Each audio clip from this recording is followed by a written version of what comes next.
Welcome to the podcast on North American literature, hosted by the research group Studies in American Literature and Culture from the University of Granada. Hello everyone and welcome. I'm Rebeca Fernandez Garcés, a student here at University of Granada, and today I'm joined by a very special guest, Carlota Rillaga Vázquez. She'll be sharing insights from her research project titled Rewriting the American Gospel, Indigenous Voices and the Politics of Hybridity. Today, we'll be diving into the work of two powerful literary voices, William Apes and Sherman Alexie, and exploring how their writings challenge dominant American narratives through the lens of Indigenous experience. Carlota, thank you so much for joining us today. Thank you so much for having me. I'm really happy to be part of this conversation and share this work. Let's start by introducing the authors. Could you give us some context about William Apes and Sherman Alexie and the different historical moments they're writing in? Absolutely. William Apes was a 19th century Pequot writer and Methodist preacher. He was born into a period of intense legal and cultural repression of Native Americans.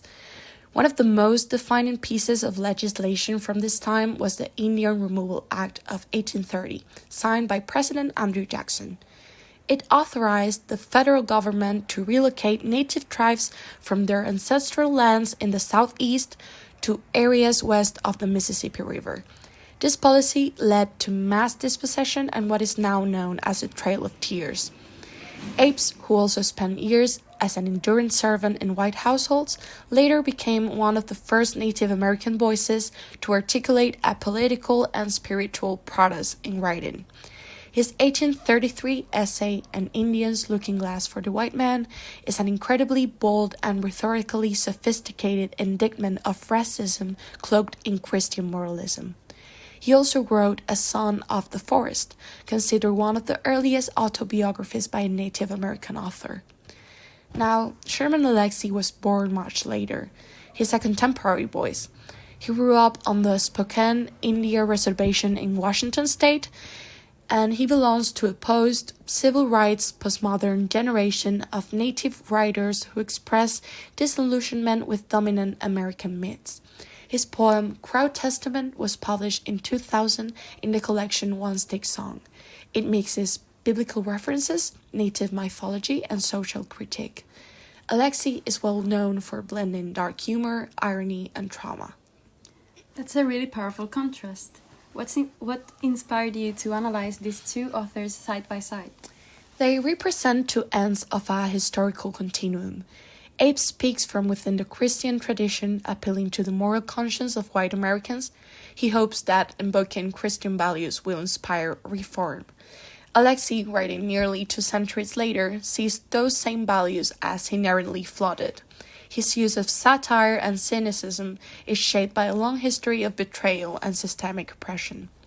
What unites them is their ability to appropriate the colonizer's language, Christian imagery, rhetorical devices, even humor, and turn it into a form of resistance literature. Through radically different styles, they both hold up a mirror to American society and force us to question who gets included in the national story. Let's talk about William Apes' rhetorical approach. How does he use Christian imagery in An Indian's Looking Glass for the White Man? Apes is brilliant in how he uses Christian morality to expose white hypocrisy. He mimics the sermonic style of evangelical preaching, asking rhetorical questions like, "Is this not a contradiction?" or "Let me ask you, white man." This structure builds intensity and invites reflection, hallmarks of revivalist preaching. He quotes Bible verses such as, "Thou shalt love thy neighbor as thyself," and "God is no respecter of persons," not as decorative references, but as the backbone of his argument. He essentially says, if you believe all are created equal in God's image, how can you justify treating native people as inferior?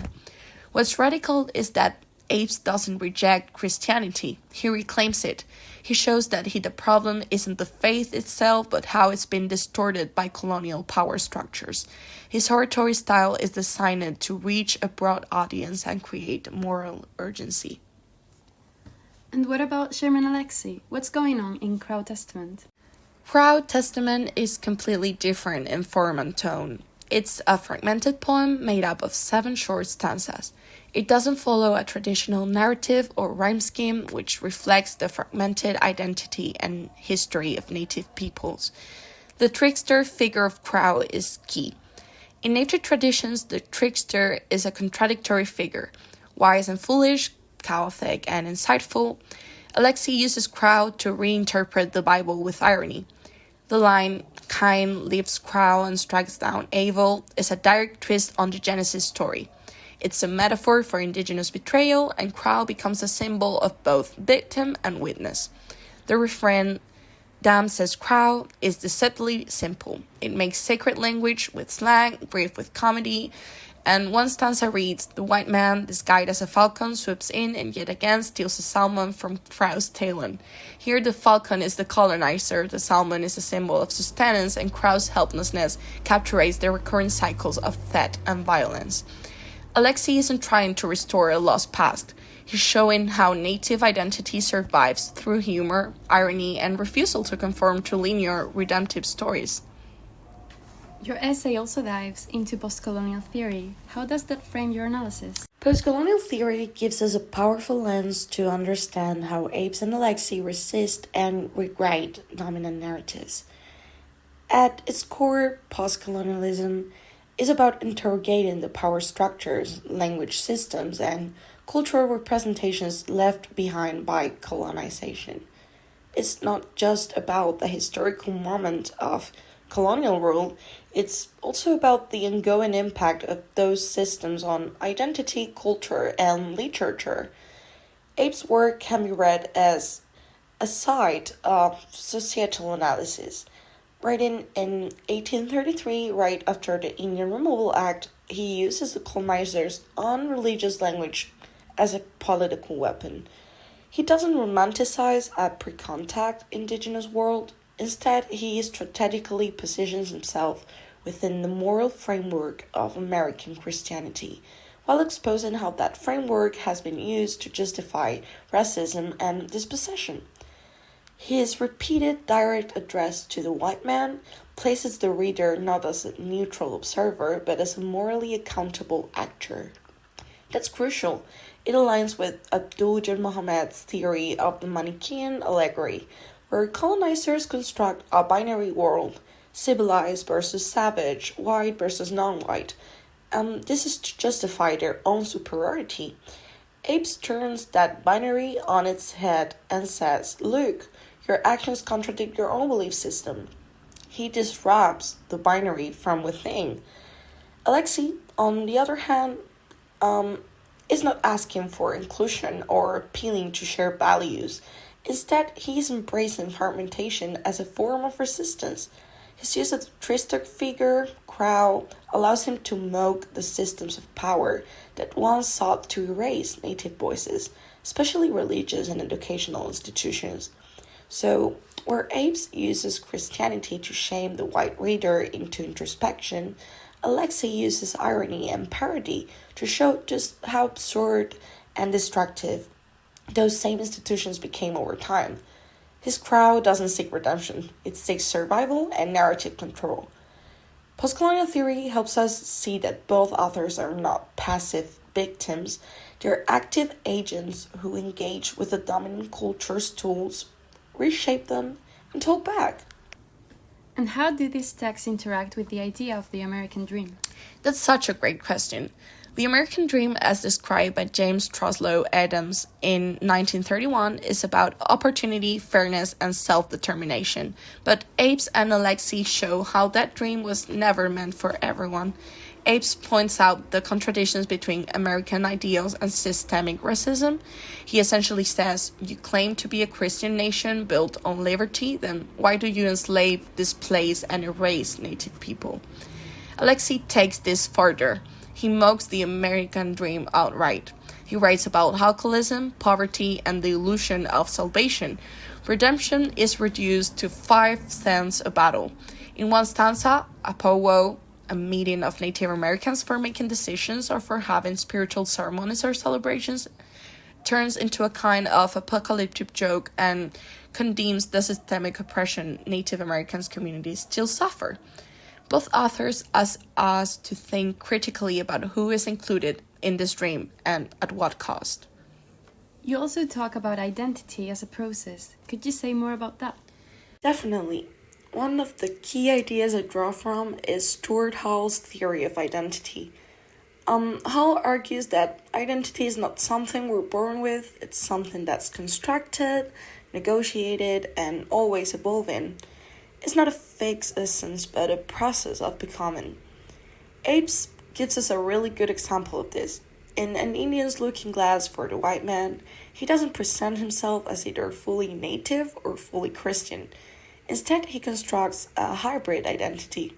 He says, in essence, I am native, I am Christian, and I am American. Also, I am a critic of this society.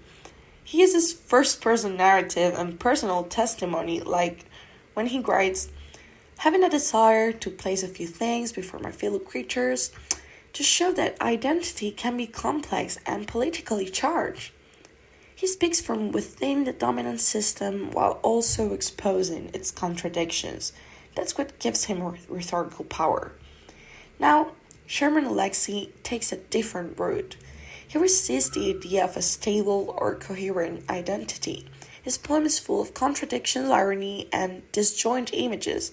Through the voice of Crow, he shows that native identity today is layered, messy, and shaped by things like popular culture, Christianization, state violence, and survival.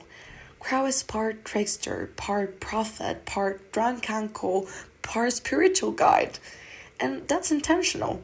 Alexie uses a cultural hybridity is not about blending into the nominal culture, it's about exposing its failure to assimilate native identity into a neat box. In fact, identity in Crow Testament is intentionally unresolved. It reflects what many scholars call the liminal space of post-colonial existence, neither fully inside nor outside of the dominant culture, but somewhere in between, always shifting. There's also a key difference in tone. Ape speaks from a place of moral clarity, asking readers to live up to their professed values. Alexie speaks from a place of disillusionment and sarcastic wisdom. His refusal to offer closure or redemption mirrors what Hall describes as the fractured subject, a person whose identity has been shaped by conflict, memory, and contradiction. So in short, both writers reject essentialist ideas of indigeneity. That is, the idea there's one authentic native identity. Instead, they show us that native voices contain multiplicities, tradition and modernity, trauma and humor, sacred and profane. And that's where the power lies. That's incredibly insightful. So, how do you see your research contributing to the broader field of American literature? I think this research shows that Native American literature isn't just a subcategory, it's central to the American story. Apes and Alexie challenge the foundations of what we consider American values, language, and identity. Their works reveal the ethical and historical cost of nation building. They reclaim narrative space, expose contradictions, and offer alternate visions of what America could be if it truly included all those voices. Ultimately, this is about more than literature. It's about recognizing and amplifying stories that have been silenced for too long. That was absolutely fascinating. Your research offers such a nuanced and essential perspective on these authors and their work. Thank you so much for sharing your insights with us today. Thank you. This has been such a pleasure. This has been a podcast by Studies in American Literature and Culture from the University of Granada. Thanks for listening, and stay tuned for more episodes on voices that shape and reshape North American literature.